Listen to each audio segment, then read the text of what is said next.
Ветер поднялся. На Селигере бывает сильный ветер. Поэтому-то я и укрепил палатку. Она стоит той частью. Ух, как завывает. Вот она стоит тут, укреплена растяжками. Как раз в сторону ветра. И холодно, что-то холодный ветерок такой.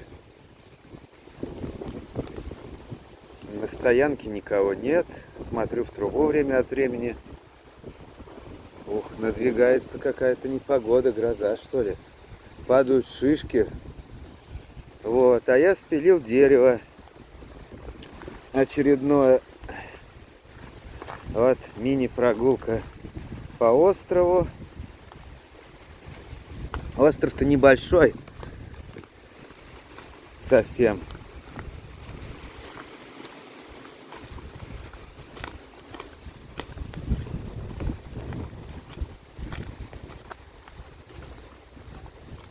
Вот, березу сухую спилил.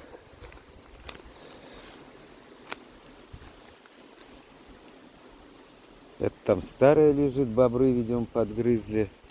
А вот эти вот два ствола, один из которых тоже придется распиливать, потому что целиком такой я не утащу, даже с веревкой. Вот буду пилить его. И вот еще стоит тут. Это в следующий раз я спилю.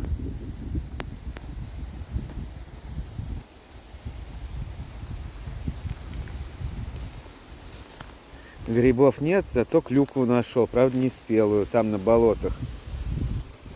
Вот, а так дров-то здесь не особо много. Надо пилить. Вот, кстати, кто-то пытался пилить когда-то. Смотрите-ка. Когда-то пилили. Ну вот я и попилю там дальше. Низко, конечно, неудобно. А тут интересная вещь. Гвоздики такие. Со шляпкой еще старинной.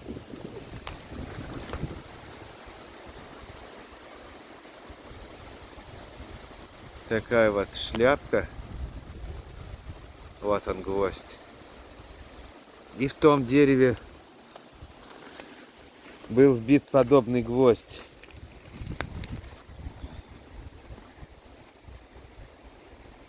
Вот он. У него шляпка из какого-то другого материала.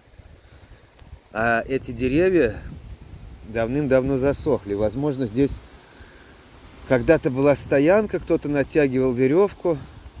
Но сейчас тут никакой стоянки нет. Такое место не стояночное особо. И надвигается непогода. Шторм.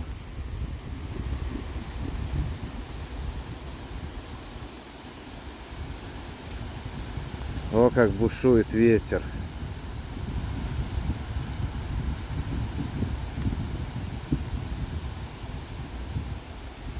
Ну что ж, буду пилить вот здесь вот ствол. На две, а то и... Ну, на две, наверное, части. Две я смогу утащить. А по-хорошему, может, и на 3 части надо это пилить. Ну, а это вот я легко утащу с помощью веревки. Вот, пила и веревка. И можно такие вот деревья пилить. Довольно здоровые деревья. На 2-3 дня хватит костер жечь вот этого всего дела.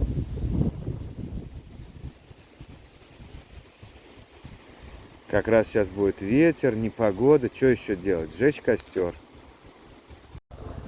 Вот еще какие-то люди на ту стоянку пришли.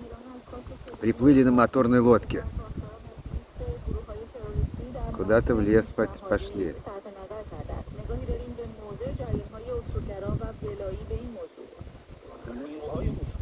А вот там видно ведро, которое подвесил по центру. На ветке висит.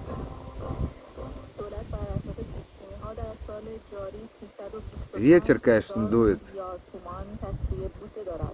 В результате сбивает настройку.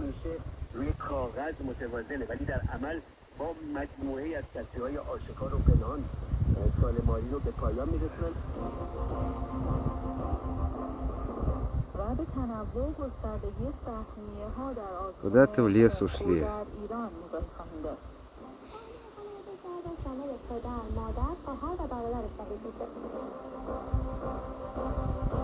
Вот лодка их стоит.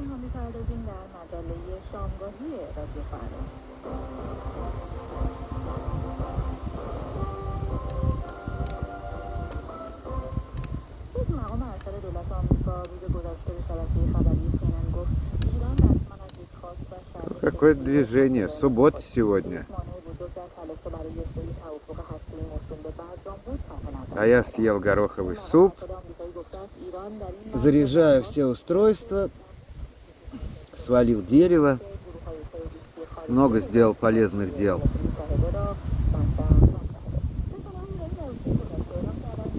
О как. Порывы ветра. Даже предупреждение присылали, что, мол, 20 метров в секунду ветер. Ну, может, так и есть.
Лесной житель пытается есть мой коврик. У него такие челюсти. Что это за насекомое? Страшное дело.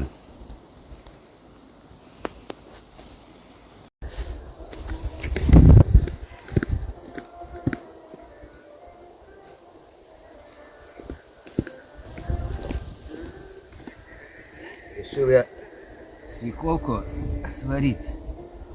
Вот, и покажу вам, как растапливается печь. Для начала надо нам нашерудить.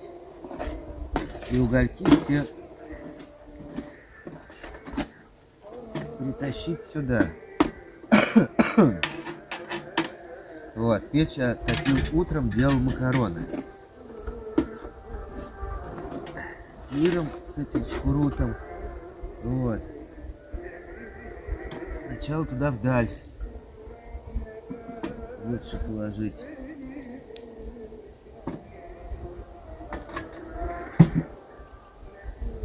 Какие, короче, там ходят плотно. Решил протопить сухими дровами, чтобы смола, если есть в трубе, вся смола, чтобы выгорела.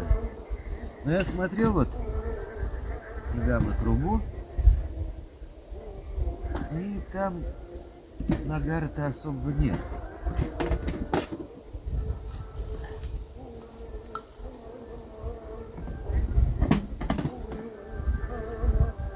Как раз заполняется печь.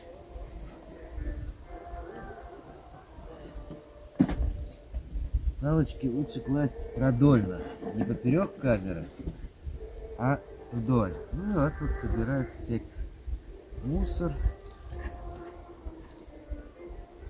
И она и без этого, конечно, разгорится. Но так быстрее будет. Такие выточки, мелкие всякие предметы.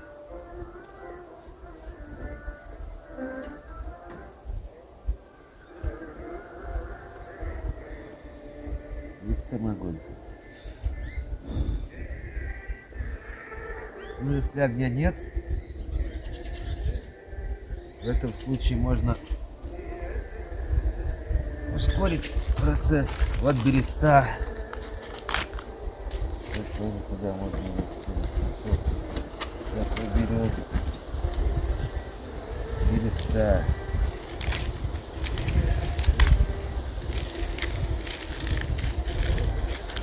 Помять можно как следует. Туда ее печь.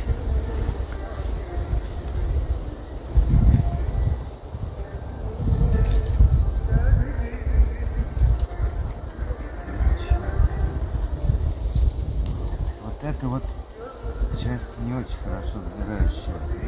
Нужна сама вот береста вот такая. Ветерок сейчас.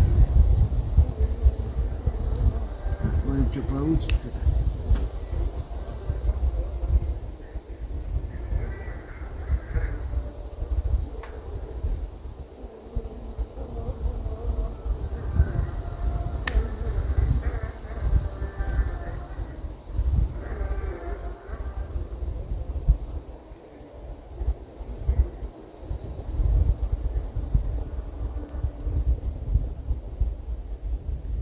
Сжигаем бересту.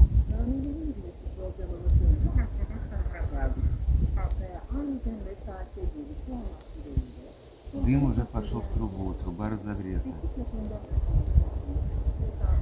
О, видно, тяга туда пошла. Все, можно закрывать. Печь зажжена. Вот, и тут вот свеколка.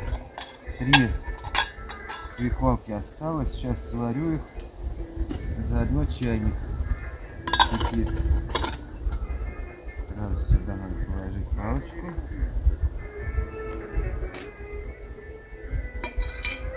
Чайник полный, он будет чай заваривать. Термометр работает, все хорошо. Я думал, что не работает. Просто от шишек труба сильно не греется, они там тлеют. А когда вот такой огонь, то там да. Он пошел в дым.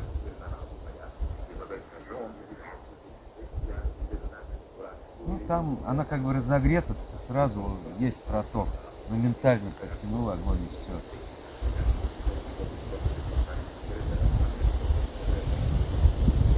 Разгорелись эти дрова сухие.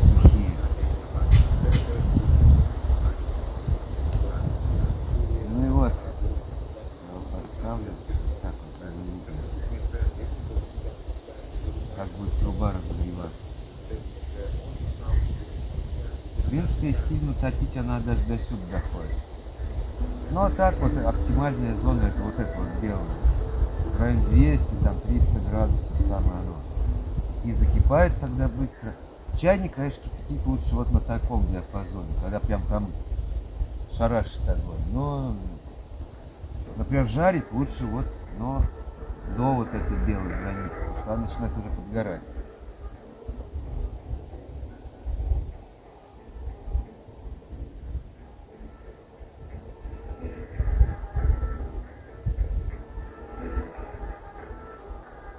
Вот посмотрим, что там внутри делается.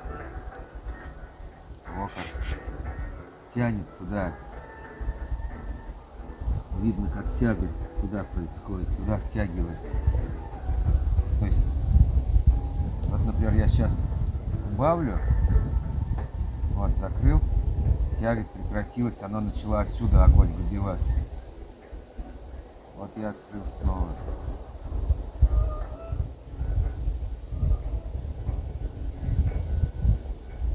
То есть все регулируется тягой трубы. Не вот этими вот отверстиями, потому что в этой печке полно еще других отверстий. Даже вот эта вот дверца, она здесь вот имеет щели. Тут по всем петлям везде щели. То есть если даже перекроешь, то...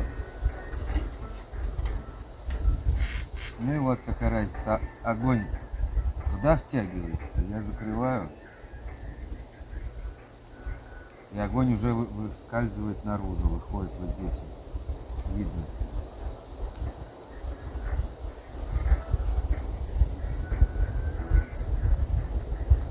Кстати, так тоже, может быть, имеет смысл готовить с открытой дверцей и с прикрытой трубой, потому что тогда больше нагревается вот эта часть, прям огнем, а дверца-то все равно что. Так, кстати, тоже интересный вариант. Но это только на открытом воздухе, естественно. Это получается как такой, ну, типа мангал, как бы слегка усиленный.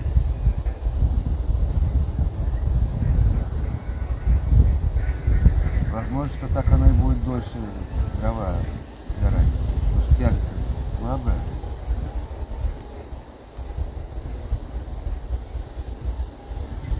Интересно, поэкспериментировать. Никак что-то мне в голову не приходило так сделать.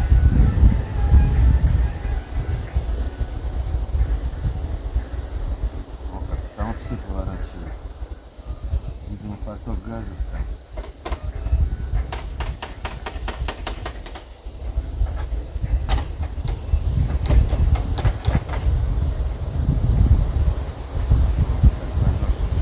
Кольцо придавливает этот элемент, ручку эту, и в результате она там просто фиксируется. Кроме того, вот здесь она граненая в этой части, не круглая. Вот. И там такой лепесток титановый. И он прикрывает трубу где-то на 75%. Там вот вырезана часть, чтобы полностью труба никогда не перекрывалась. Она видит, где дым идет. Здесь получается, что вот это как вторая труба. И видно, оттуда тоже дым идет отовсюду. Потоки газовые изменились при таком. Оттуда жар идет не слабый. Вот.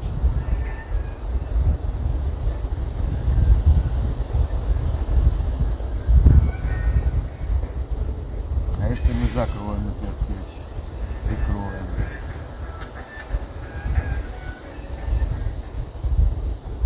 Копоть идет вот здесь. Ну, пожалуй, перейдем ее на традиционный режим. Полная мощность.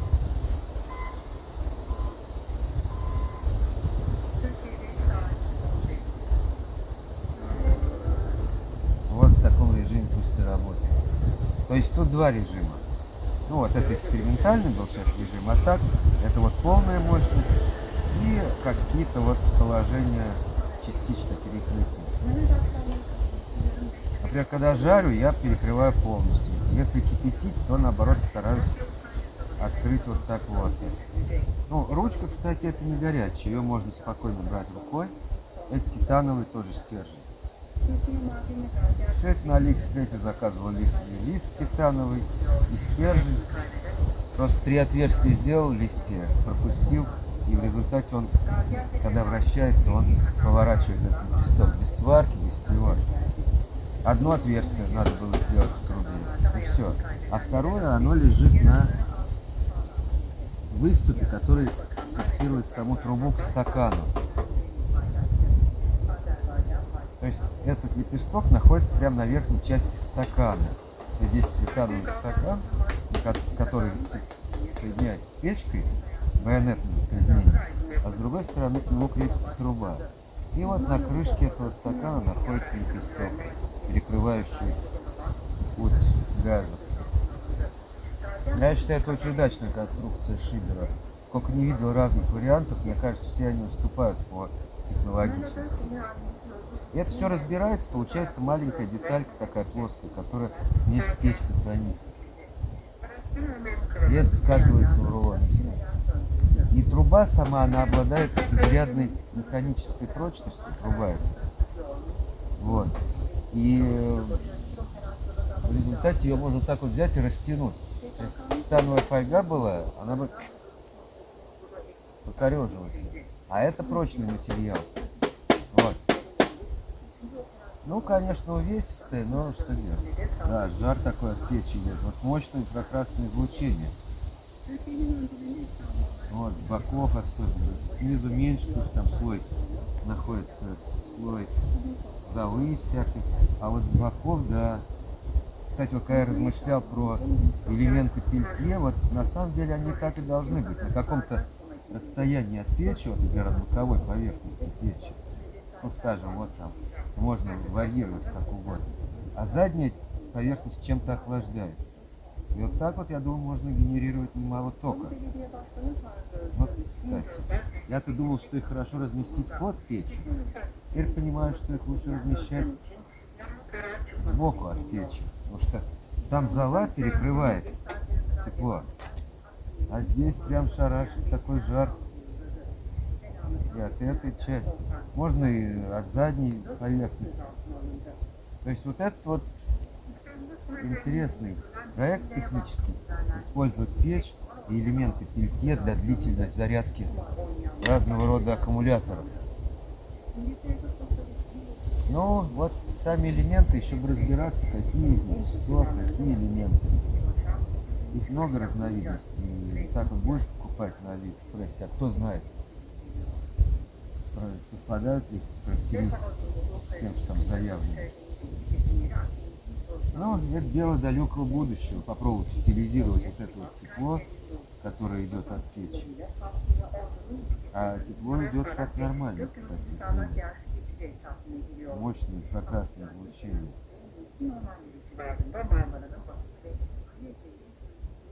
Печь разогрета, вон видно, термометр уже движется. Труба разогревается.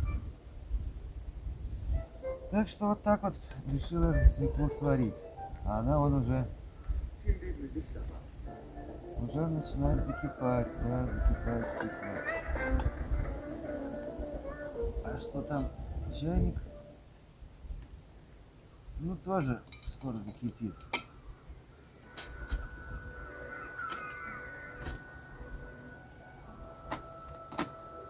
Надо побольше песочка подсыпать на крышу печи, чтобы ровнее там была поверхность. Кстати, от верха тоже излучение изрядное. Так что вот, есть о чем подумать.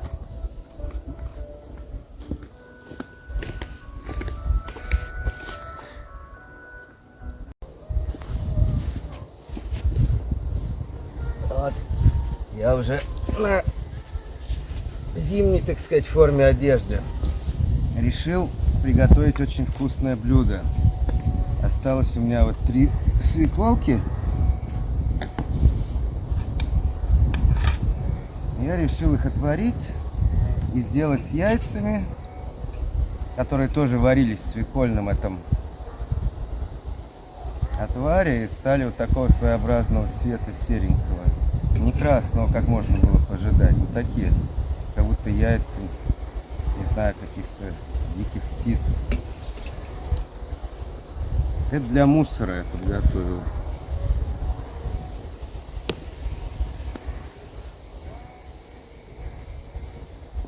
Вот, почистить я решил уже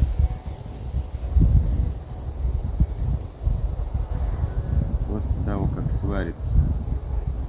Она тоже легко чистится.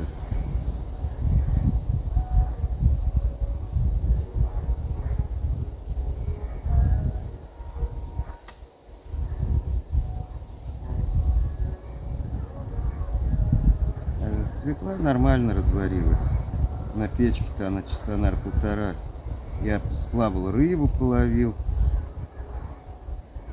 Туда-сюда. Оттуда что-то какие-то вкрапления.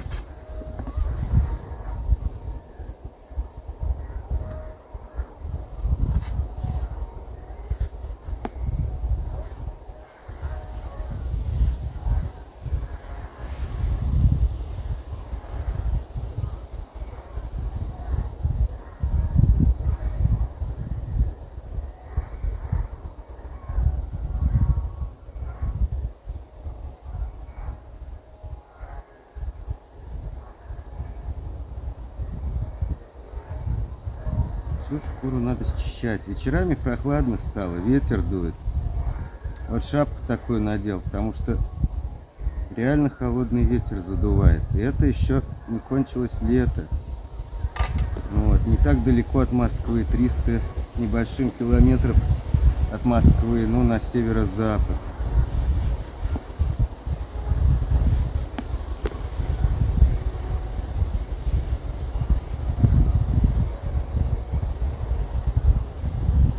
Солнца нет сегодня практически. Зарядить толком ничего не получилось.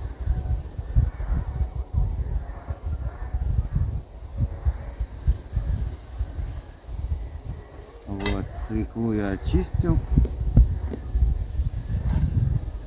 Теперь ее надо порезать помельче. В идеале-то это, конечно, надо на терке делать. Ее можно такими длинненькими.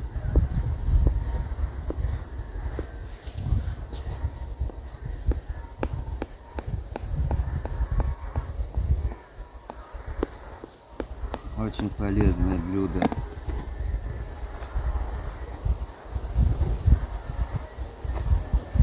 Ну, тут приходится руками все это перекладывать.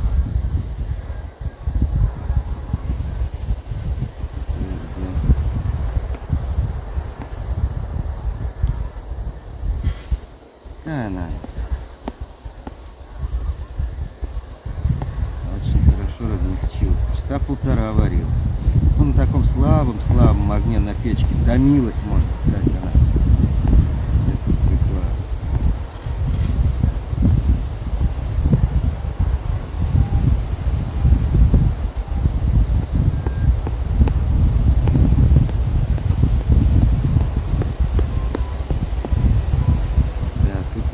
Уже не так ровно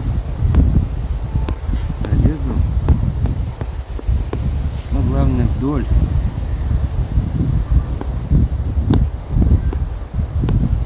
чтобы хотя бы как-то приблизительно она имела вид соломки.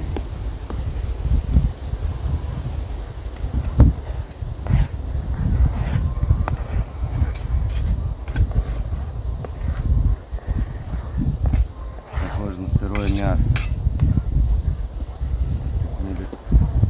Вот еще одна свеколка.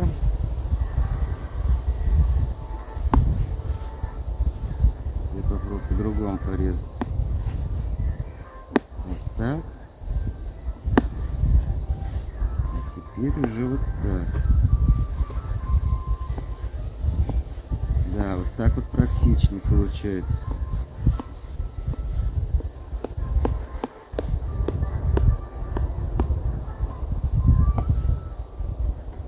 Сначала вот так,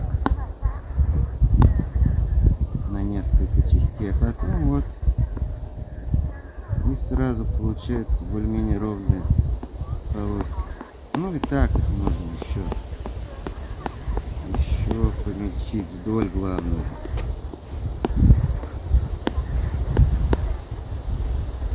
Все условно.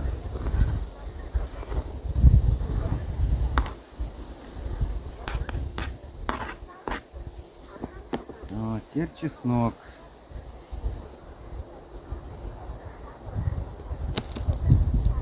Отрезается прям сразу от него. Оп. Так, все. Здесь вот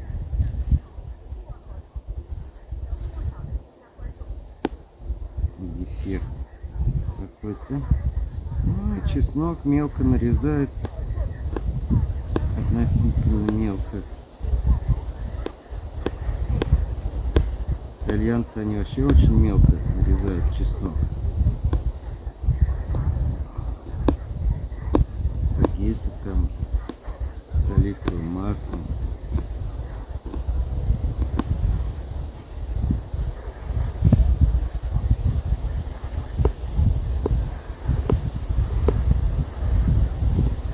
Вот чесночок.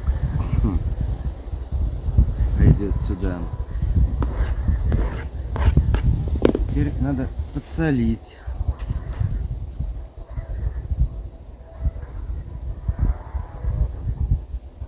Слегка. Можно и подперчить. Так. Теперь это все перемешиваем.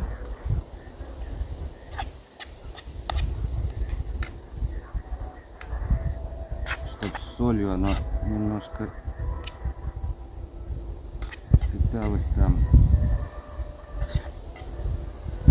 Стояло. Чеснок красный стал. Это важно, чтобы он покраснел. И равномерно там разошелся. Так. Теперь берем яйца.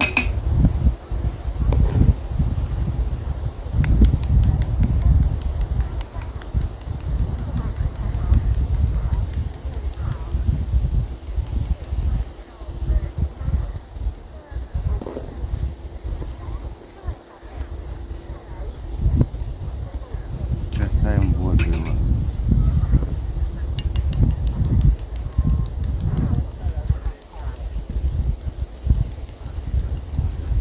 Да, такой своеобразный цвет яйца приобрели. Буду так делать. Интересный цвет. Даже одним словом не скажешь какой. А вот в воде их надо поболтать. Прийти там.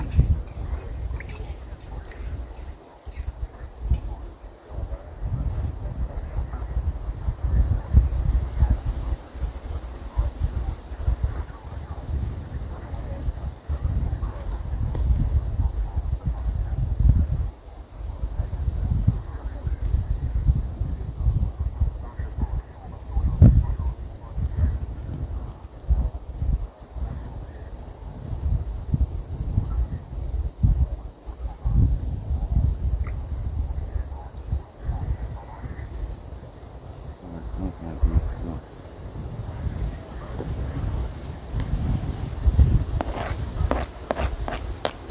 Это все мусор, костер, потом я это все выброшу.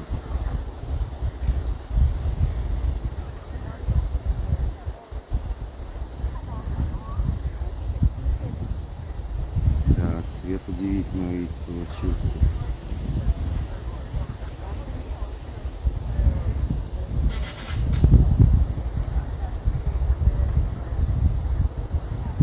Вот так вот надо есть яйца. Затейливо. Так. Вот отходы все.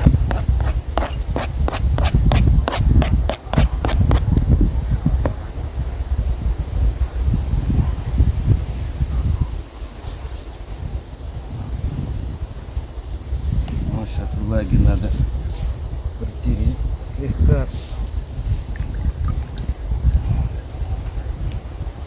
Вот, тоже сполоснуть это всего этого. Вот.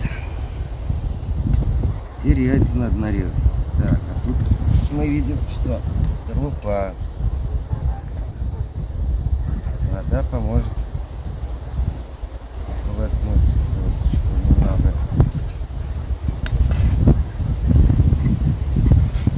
Уже на коврик я ее не буду класть. Все-таки везде вот мусор весной. Так.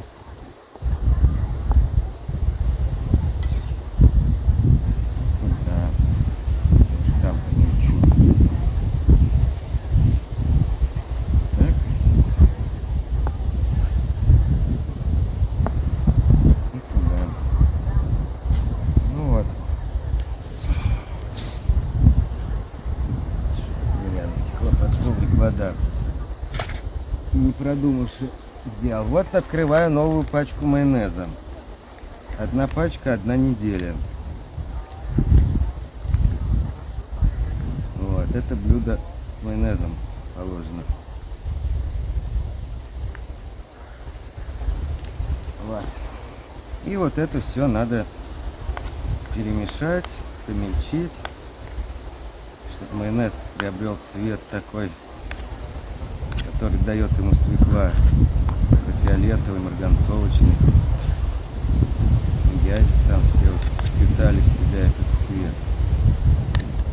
Вот перемешивать теперь. Мельчить там все. Салатик будет что надо.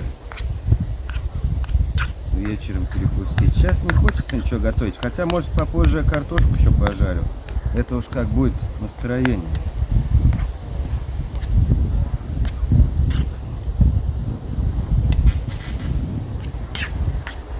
Вот. Салат селигерский. Свекольный. Вот. Пусть он чуть-чуть постоит. И буду есть. Чай у меня в термосе. Главное, чтобы равномерно, более-менее равномерные компоненты равного размера были. Вот. Селигерский салат готов. Ой, красота. Пойду мусор выброшу.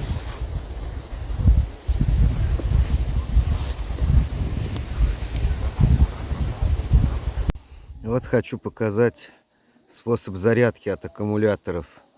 Это вот такой, ну, можно сказать, модульный павербанк. То есть аккумуляторы можно заряжать отдельно, а потом через вот такое устройство очень быстрой зарядки, которые там есть всякие протоколы QC++, QC 4.0, SPD, FCP, VDDC, DD3, Ну, короче говоря, очень большое количество протоколов, позволяющие заряжать телефон очень быстро.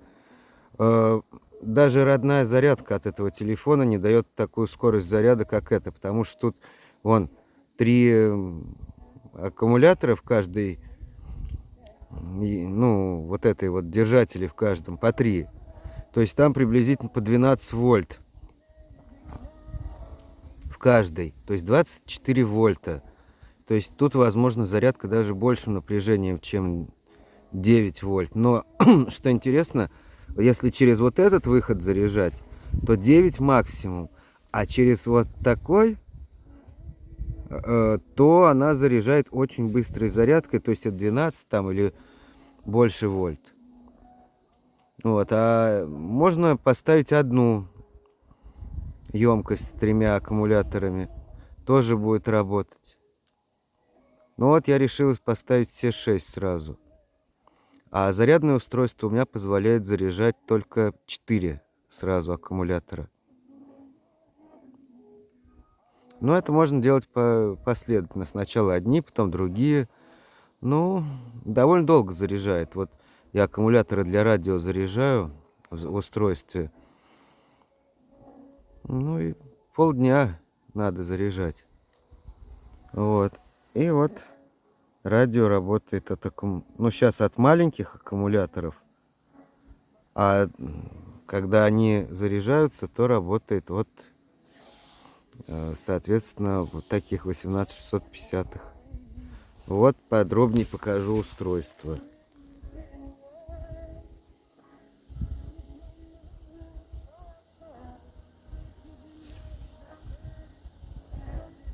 Вот какие в ней есть протоколы. Такая штука на Алиэкспрессе продается, около 500 рублей стоит. Ну и держатели эти тоже.